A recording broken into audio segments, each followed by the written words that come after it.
Controls is a low-cost, smart, wireless, IoT HVAC controller that transforms a building's existing set of independent thermostats into a networked array of industrial IoT sensors controlled and optimized by a system-wide machine learning energy-saving algorithm.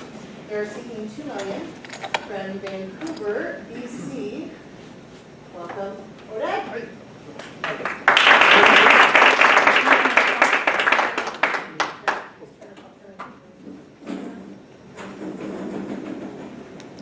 Oh, there it is. I have a not a very loud voice, and so. Do we have a presenter? Oh. Hi everyone, my name is Oded, and I'm honored to be here again. This is the second time that we raced through Keiretsu, and Keiretsu Capital was very successful last time. So what we do is a smart HVAC controller for apartment buildings and office buildings. It saves a lot of energy, and this is an industrial product, not a consumer product. I'm saying that because sometimes people do not get it right away. So building owners for decades have been overpaying for energy in buildings and offices. And the reason, and many times they don't know, the reasons are that existing systems still use age-old, like decades-old methodologies. Second, owners of the buildings pay for it, but they don't use the energy. It is the tenants that use the energy. So there's no buyer's control. The owners really don't know how much is being used. And there are no incentives to service providers in the process because it's not money out of their pocket. It's the owner's money. So who cares? Building owners. And who doesn't? Pretty much everyone else. And how do I know about that? This is not exactly something that you wake up in the morning and that's what I don't want to do in life. I just happen to be also a building owner. I own 3 apartment buildings after moving on from a previous startup. I just also happen to be a computer engineer. And I initially developed that system for me, by me, to solve my own energy crunch, my own issues. 2 years down the road, when apparently the system was found to be working very well, considerable saving and consistent, a friend suggested, let's take it to market. Hence, we started SHM. So we have data 2-3 years older than the company because we have several buildings from before. So what we have is a smart HVAC controller that connects to wireless IoT sensors that we build. They are placed in the building, in apartments, in the mechanical room, boiler room and such, and uses predictive adaptive algorithms to decide when to deliver the energy. It actively controls the HVAC equipment, turns on and off the boilers, the pumps, the valves, the ACs, whatever needs to be done, and all wirelessly. We have several patents registered, or pending, sorry, in Canada and the US. And the back and forth with the examiner is that they want to make it more because they want more money. But that's how it works. Well, sadly. We have years of proven results, but in my opinion, and apparently some of the large HVAC companies we talk with, the main benefit or the main advantage, unique advantage, is the low cost. Our system, our cost of goods sold of our system is less than $1,500 for an entire building, comparing to tens of thousands of dollars for comparable systems from Siemens, Bosch, and others. And I know the numbers very accurately because we installed in the US as well, and we were required to follow the NAFTA rules that were still in place 3 months ago. And I know every little bit in the machine how much it costs. And as well, it offers significant energy savings, and they are visible within weeks. So it creates something very unique. Those are the installations we had in 2016 when we were here for the first time, and since then we expanded to several cities in the West Coast as well in the East Coast in the US using family offices, and I'll elaborate about it later. Here's an example from the installation in Syracuse, New York. We arrived there in February this year. What you see here, red means on. They still have several boilers. The temperature outside was 58 degrees. The boilers were working 24/7, all the time. The average temperature in the apartments, you see this is exactly when we connected our sensors, was about 80 Fahrenheit. Pretty hot. Half of the windows were open when we were wearing warm clothes. 3 days later, our controller was made to take over control, and look what happened. The day was actually quite colder at 42 Fahrenheit. yet the controller made the boilers work only 57% of the time and alternating between the boilers, obviously saving energy. Still, the temperature in the apartments was about 75 Fahrenheit, still warmer than usual, than needed.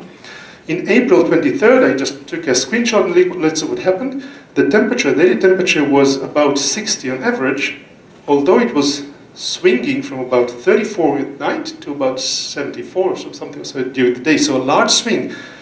Our controller made the boiler work only 11% of the time. Temperatures in the suites was never lower than 73. Perfect. Of course, it's saving, and you can see the numbers for the savings. The owner of that property, which is a large family office, sent me those details. He said, look, here's the gas bill. I saved in March 34.5%. Of course, they're bankers, they made those calculations right away. I saved in April 46. I already know in May they saved close to 30. It was 29 or so. So this was not yet in the presentation. And he calculated for me. He said, listen, my property, I want to sell it, and the resale value is higher by $100,000 every year. It's a low-cost property. Same thing happened in another property in Augusta, Georgia. In that property, we control thermostats and save on electricity. It's a large property. They calculated that we saved them 38% a year, and it is still more than how much they will pay us, which is $42,000. They saved about $66,000 first year, and that increased the value of their property for resale by $1.3 million. So it works, and they are very happy with that. We calculated the market size at about $110 billion, but let's look what other people think. Every single government agency and research agency thinks it's much higher. For example, the US Department of Energy issued a research, found that buildings use about 44% of the entire global energy. Yet, energy in the buildings is wasted, about 1/3 of it, due to inefficient energy management system, or building management system. I'm not talking about the people, I'm talking about the controllers. Saving could be huge. Competition. There is some, of course, competition. The companies on the lower left are those that provide active control, and I keep emphasizing that because this is really important. Turning on and off the devices. Their devices, comparable devices, either are not wireless at all, do not have feedback from the apartments, or usually they cost tens of thousands of dollars to start with. The cheapest is about 15, and you can see it in the due diligence package that we have. On the upper right, you see companies that are newer, like us, came close. Most do not provide active control. And people think it's the same. No, they have wireless sensors that provide alerts. We do all that as well. But they don't change what the system is doing. They simply provide, oh, here it is, please do something, change something. It's completely different. The closest to us, one of them, still charges for a building about $60,000. We charge $3,000. So our business model is a subscription-based model, knowing that small and medium-sized apartment buildings cannot afford anything more than that. That's why it's not there. And we allow active control, monitoring, alerting, and allow them to decide based on what's comfortable for them to either pay upfront more and then less monthly, or less upfront and more monthly. Either way, we get to the same thing on our end, and they get what works for them. Based on the low cost of our system and the quick saving on their energy, the return on investment for them is less than a year. Now, it's important to notice that this is not something that I say, you know what, we think it will. Those numbers are all based on results that we already have, not for a month or two, for several years, so it's consistent. All the rest are much longer. So how does it work? Just a quick word think about like Nest for buildings in a way, or about buildings, offices. That uses wireless technology, and it is industrial. And as far as I know, someone asked me today, as far as I know, we are the only company that uses industrial-grade wireless. Our sensors can reach wirelessly for miles away without interruptions, compared to every other one that uses consumer-grade 2.4 gigahertz, like Wi-Fi style. And then it collects that energy, that information, and based on predictive adaptive analysis of past information, current live information, it decides when and how to turn on and off the different equipment to deliver just the right amount of heat or cooling to the right part of the property when it's needed. Hence the saving. It simply delivers what's needed, not more than that.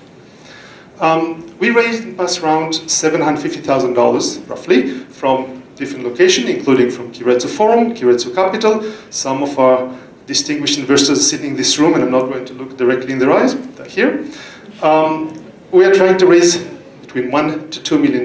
We are halfway through to the one. We started about 3-4 weeks ago, based on a pre-money valuation of $5.5 million. Go to market. This is a different market. It's an industrial market. It's a conservative market. In the last few months, we started to focus specifically on 2 channels that work pretty well. One of them is distribution deals with HVAC companies, large HVAC companies, that look at that as benefit to generate more income and control their properties. And the other is family offices.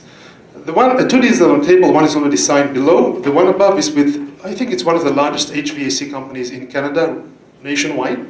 And their offer is very simple. They want exclusivity in the 2 eastern provinces. They want to be the face of the company, the product. We build, they sell, market, and install. The low cost of the system allows us, or allows them, to actually get 100% rebate from the utility company. So customers pay nothing.